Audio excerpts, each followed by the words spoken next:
The southwest coast of the UK stretches from Minehead in Somerset right the way around to Poole Harbour in Dorset. The challenge Ashola and I had set ourselves was to ride a brutally hilly 600-mile loop of its length on a two-person tandem bicycle. As you've seen over the course of this series, so far this has been one very exciting adventure.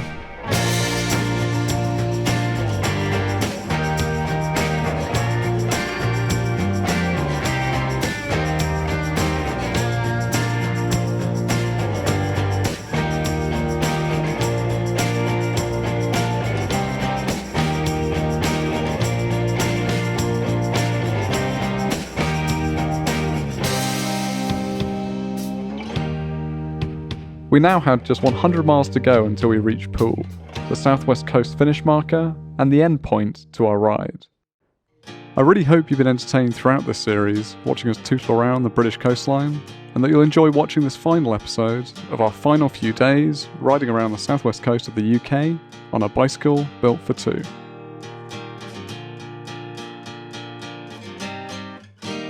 Thank you Skillshare for sponsoring this video. What did you reckon when we came down the road last night? Well, to be honest, the other week a couple turned up, a lady knocked on the door and the husband was stood back there, and I thought, aye. Apparently they'd just gone past the field there and they saw one of the bullocks in there tangled in barbed wire. So I asked if I was the farmer or whatever, so okay. And I thought, I can ring the farmer, and he went and sorted it. I thought, what the hell was bloody happened now when I saw you there? Who's got tangled in what? Okay. But no, you're welcome. Nice to see you both, all right? So get on. Get cycling, all right?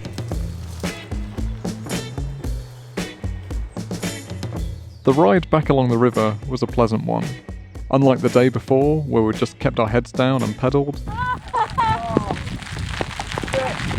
Today, with the sun shining, we could look around and really enjoy cruising through this picturesque part of the country.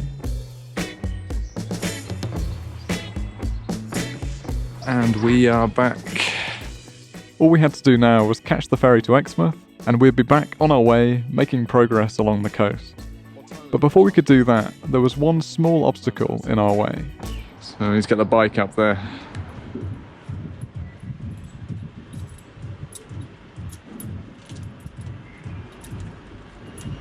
Three, two, one. 3, 2, 1. Try again. 3, 2, 1. 3, 2, 1. 3, 2, 1.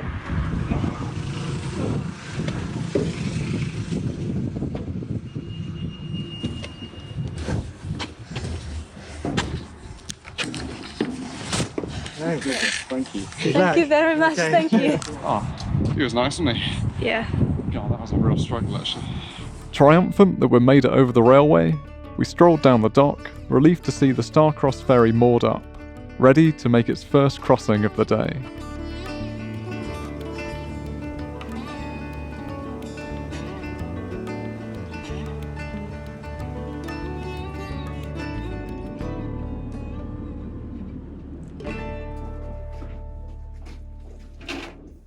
The odyssey of getting over the River Exe was over, and we could now focus on the final stage of our mission. But first, a brief word from this video's sponsor. Skillshare is an online learning community that offers thousands of inspiring classes for creatives on topics including filmmaking, design, languages, photography, and many more. Have you ever wondered how I do the voiceovers for these videos? Well, this is it.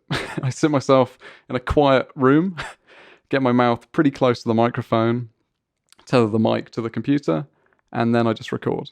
It's pretty good. I'm pretty happy with the setup, but as I'm always trying to improve what I do, I've recently been working my way through Rob M's Recording Vocals Like a Pro class, which has been massively helpful for improving these recordings, covering topics like mic placement, using pop filters, and room treatment. If you're looking to record your own audio for things like podcasts, interviews, or YouTube videos, I can't recommend this class enough. So if you'd like to give it a go, the first 1,000 of you to click the link in my description will receive a 1-month free trial of Skillshare Premium, so you can start exploring your creativity today. Thank you Skillshare, now back to the video. 100 miles was currently all that separated us and our finish point in Poole.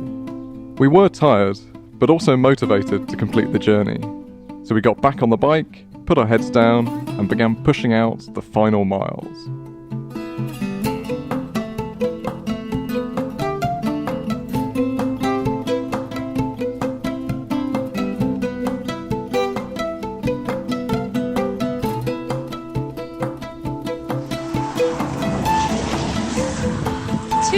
Without rain.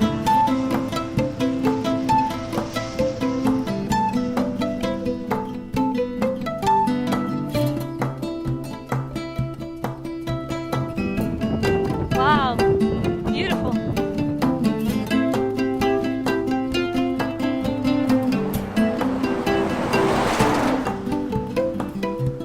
We're getting there, it's just bums chafing a little bit. Big, hard effort.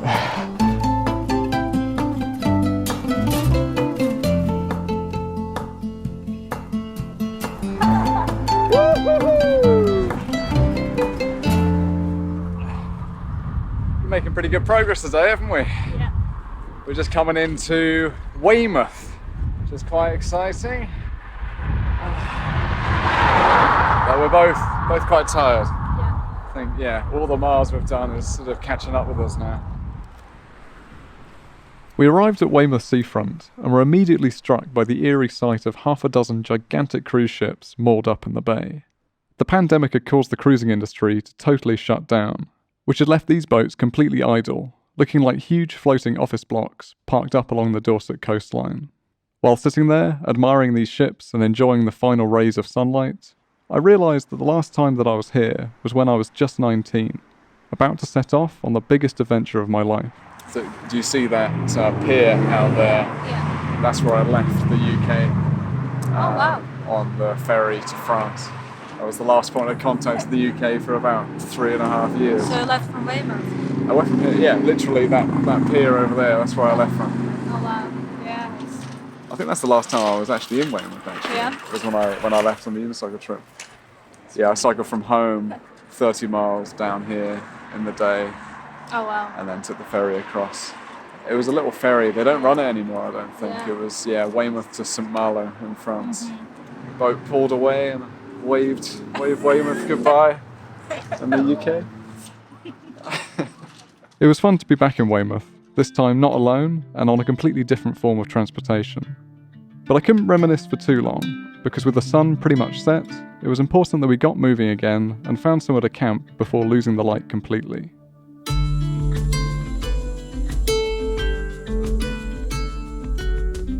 There were a couple of campsites nearby, but none open unfortunately, so we just kept pushing, searching for somewhere suitable. Getting dark, getting cold. Night had now totally fallen, and we were still looking. We did come across a couple of potential spots, but not wanting to risk annoying any farmers, we decided against them and jumped back on the road. Okay, we're turning on a roundabout. In the end, at about 10:30, we did eventually find a spot in a random field in Owermoyn, a tiny village about 10 miles away from Weymouth. So we quickly threw up the tent and went straight to bed.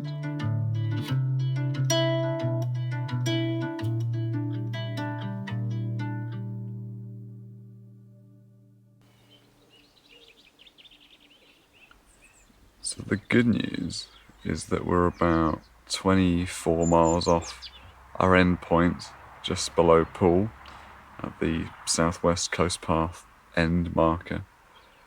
The bad news is that today, in a few hours, there's going to be quite a lot of bad weather. Like wind and rain and like gusts up to 60 miles an hour. Like quite severe stuff. Byfield, onwards. Let's see how long it takes for the rain to catch us.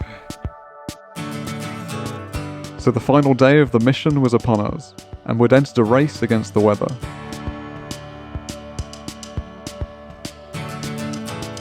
The storm was forecast to hit in the middle of the afternoon, so without dilly-dallying, we pedalled hard towards the finish. Alright, we just swang round Corfe Castle. It's very pretty, wasn't it? It was. And now we're heading down, I think it's called the Purbeck Peninsula, to where we're finishing. We've got 7 miles. I mean, we've still got to ride home after this, but the official finish point is going to be the marker for the Southwest Coast Path. We saw that one in Minehead when we started, and this is the one just outside of Poole. And the weather still hasn't turned on us. Ooh, baby. It turns out that the final few miles to the coast included a wonderfully long downhill. So I took my fingers off the brake levers and decided to see what this tandem could do. Yoo-hoo! Oh, my helmet is flying. 36, 37. That's insane. Woo-hoo-hoo. Oh! 41. Oh, no! Woo. 41. That's like a new record. Ah, yes. 41 miles an hour is seriously no joke when riding a tandem. And we cruised down the final stretch with our adrenaline pumping, very excited to reach the end. 0.9 miles. Crazy. Less than a mile to go. Here we go. The Southwest Coast really was a baptism of fire for us on our first semi-long distance tandem tour. The amount of climbing on the route was simply ridiculous, but we'd made it through. Anyway, Ed, Yes, I shall. did you struggle? Yeah, I struggled. Yeah, there were hills that was... Some of those hills were And just the mental. A35 road. That one wasn't much fun. It wasn't. I guess, you know, I've never really done such a long distance riding. This is my first time. The longest one was maybe 3 days, 4 days with Yeah, you. yeah. But this is the longest one, and I guess mentally was a little bit tougher for me. I think it's just, you know, when you're comfortable, you don't really grow, right? So you kind of have to be sometimes uncomfortable just to let yourself see what you're capable of. Finally, after 19 days on the road, we spotted a large blue sign ahead, which we figured must be the end marker. All that was left to do now was ride up to it triumphantly and celebrate completing our tandem tour.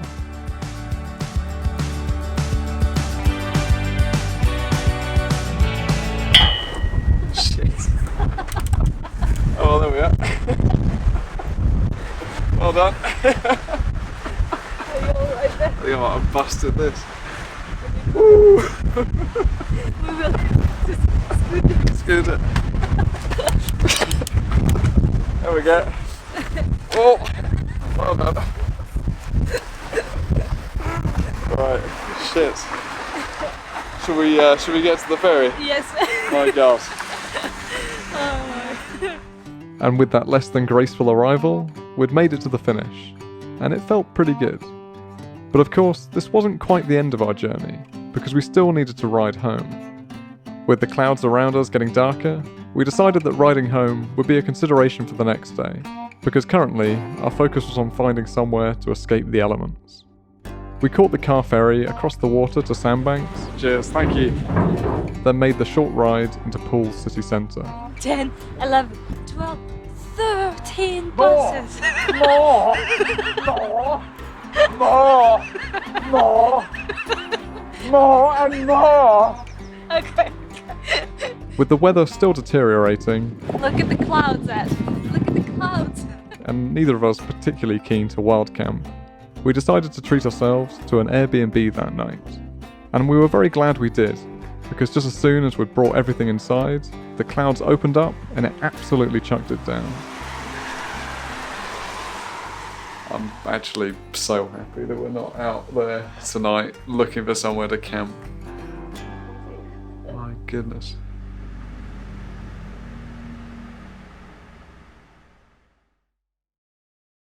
"70 miles was now all that stood between us and arriving home.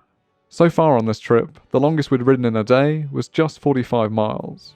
But we were feeling motivated, so decided, you know what, why not try and cover the 70-mile distance in one big push?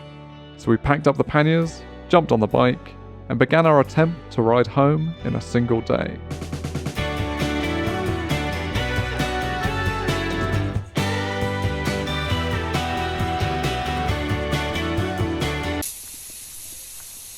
Yeah, it was never going to be that straightforward, was it? Shit. I mean, it was going to happen eventually, wasn't it? This is first puncture of the trip, and first puncture since we've had the bike. Yeah. As the tandem was still relatively new to us, there was still a lot that we needed to learn, and just getting the wheel off proved to be a real challenge. First, after a bit of Googling, we learned that we needed to put the roll-off hub into its highest gear, and only then could we disconnect it from the wheel. Really? Gosh, that feels wrong. With that done, we could take a proper look at the damage. The whole tyre just... What did we go over? Yeah, I thought we'd just gone over like some thistle or something and they'd just gone into the tyre, but the whole side of the tyre is like split. There was nothing left inside the tyre, so we could only guess at what might have caused it. I don't know, some glass or some rock, or I just don't want the whole tyre falling apart when we're going 40 miles an hour down a hill, you know? I don't know what to do. I haven't got enough experience to know if that's actually going to be safe or not. Deciding that it would most likely be fine to ride on, we threw a preventative patch on the inside of the tyre to stop anything else making its way through the hole. Some more air into it. It took us 2 hours in the end to deal with this puncture, which for someone who spent 3 years cycling around the world is quite frankly just embarrassing to admit. But hey, we got there eventually and learned a lot about the bike in the process, so it wasn't all wasted time. With the wheel finally fixed, we left the forest with 65 miles still ahead of us. Yeah, this was going to be one very long day.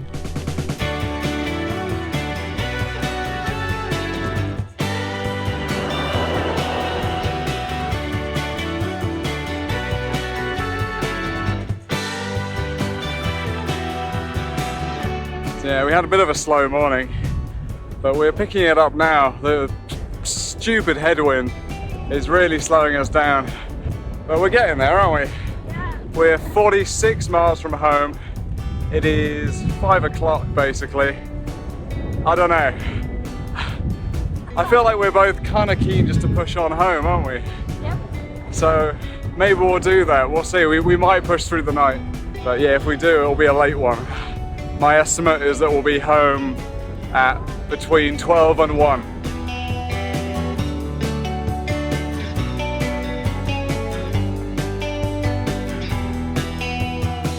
We were looking on the map today and there was like one big hill between pool and home, and we were thinking, oh, that's going to hurt, that's going to be a big climb.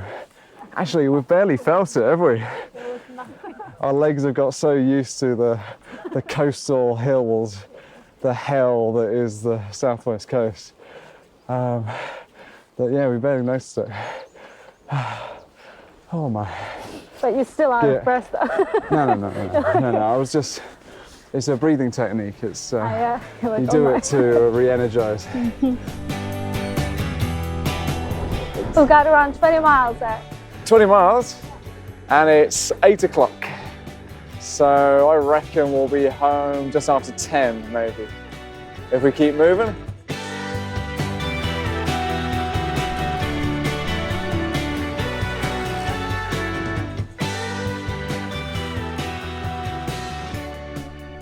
Yeah, I feel my knees hurting a little bit now. Yeah. It's saying like, hey, you've done much for today. Yeah. Stop.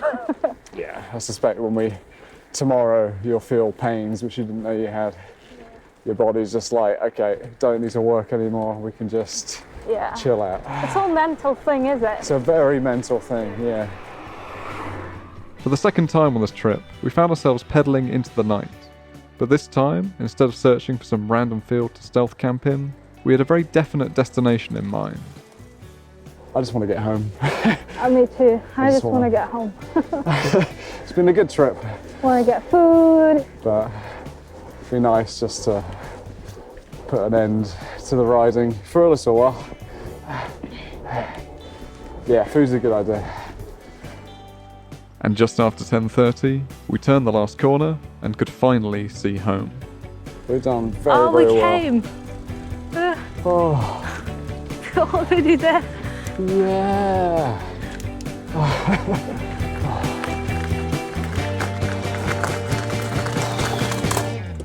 Oh, wow. Well done.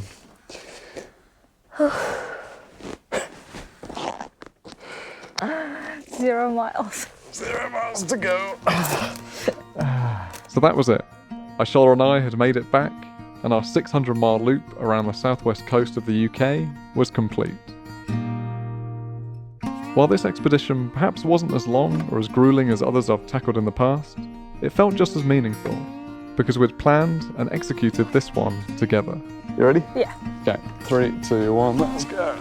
The tour had been a total joint effort, in the very literal sense of the word, and I'm very proud of how we dealt with the challenges that this ride had thrown at us over the last 3 weeks. Wind and hills are not the best combination. No. It was really lovely being able to share with Aishola some of the beautiful locations that coastal England has to offer. And for my own sake, after having spent most of my 20s outside of the country, it was wonderful being back in the UK, making an adventure happen in the place that I grew up. This trip had proved to us that tandem bicycling really was a tremendous way for us to travel together. 41! Oh, no! And as we walked the bike to the front door to see if my parents were still up, we were already beginning to consider the many other exciting destinations that our trusty green tandem could take us. Oh. How are you? Well done. Yeah, you've done really well. We really pushed. We really pushed. Yes, Thanks, hello. fella. I thought when you Yeah. perfume. And you perfume. Very good. Yes. Well then. Yeah, we weren't really expecting to come home today. But then we just kind of kept going and we thought, actually, you know what? Oh, well, I had money on it when you said, oh, we might just push. Yeah. Yeah. Yeah. Okay, we'll get the bags off and we'll sort this out. Oh, damn. That's it. Unpack you. 1 second, just let me. Yeah.